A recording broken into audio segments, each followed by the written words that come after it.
key starters on defense. How much of a setback is this for this team this year? You know, they're always good on defense at Ohio State, but you just can't take for granted guys like Malcolm Jenkins and James Laurinaitis, national award winners. They also lose Marcus Freeman, a multiple All-Big Ten performer. I think Ross Holman has to step up at the linebacker spot.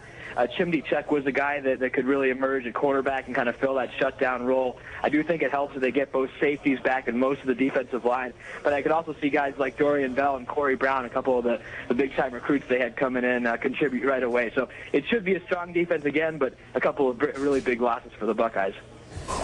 Impressive run of stats for the 28 departing seniors on the Ohio State 2008 roster. The class went 44-7.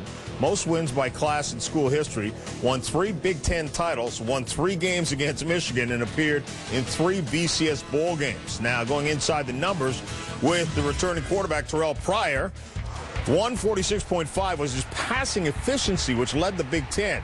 4 was the number of interceptions he had out of 165 attempts as part of those great efficiency. And 631 rushing yards for Pryor last season. He also added 631, proving to be a dual threat with 6 rushing touchdowns.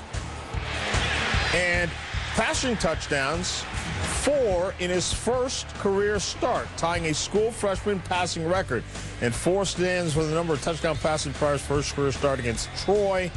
And as we said, that was a record. Let's bring Bob Davie back in right now. Now, Terrell Pryor was a young man. He was criticized a lot last season as a freshman quarterback, but those numbers show that he had a pretty good year. What concerns you about Pryor coming into the season? Well, John, to put this in proper perspective, last year at this time, Terrell Pryor's at Jeanette High School outside of Pittsburgh playing basketball. He doesn't even sign with Ohio State until March. So he comes into Ohio State. They have a lot of good skill players, a lot of experience around him. They ask him just manage the game. Well, they don't have the luxury of doing that this year because they graduate so many skill guys.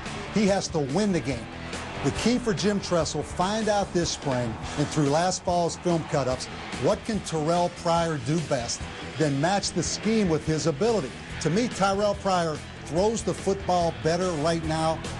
He runs it better than he throws it. That's why make the total commitment if you're Jim Tressel to go to the spread offense. He's going to develop as a passer, but right now he can win by running the football. And John, I had a chance to see him in person out here at the Fiesta Bowl on the field against Texas. He is a big, big man with unlimited potential now. We talked about the great success the seniors that are graduating this year had. To continue that success, what has to go right for Coach Tressel this year? Well, John, what concerns me, they lose a lot of talent. I mean, they potentially could have 10 players drafted at the NFL draft come April. On offense, they lose all the skill position starters, the running back, the 2 top wide receivers, the tight end. On defense, they lose 2 excellent linebackers, some DBs. They also lose their kicker and the punter. The bottom line, build the whole thing around Terrell Pryor, kind of like Mac Brown did at Texas, but get him back there in the shotgun and just let it rip. If Terrell Pryor becomes Vince Young, then things will go pretty well. Stick around, Bob. More to come. But right now, we asked for your emails, and you delivered. Here's a few. Ohio State will choke sometime this year. They always do. They're the most overrated team in college football in and year out. USC will have more than they can handle when they come to Columbus. It's a little bit different when you have to travel across the country rather than drive 11 miles to the Rose Bowl. USC will find out in September. And everything for the Buckeyes rests on Pryor's shoulders and feet next year. Time to start showing whether he'll be the next Vince Young or the next bust. And the last one, it's been 1,920 days since Ohio State has lost to Michigan in football. End of story.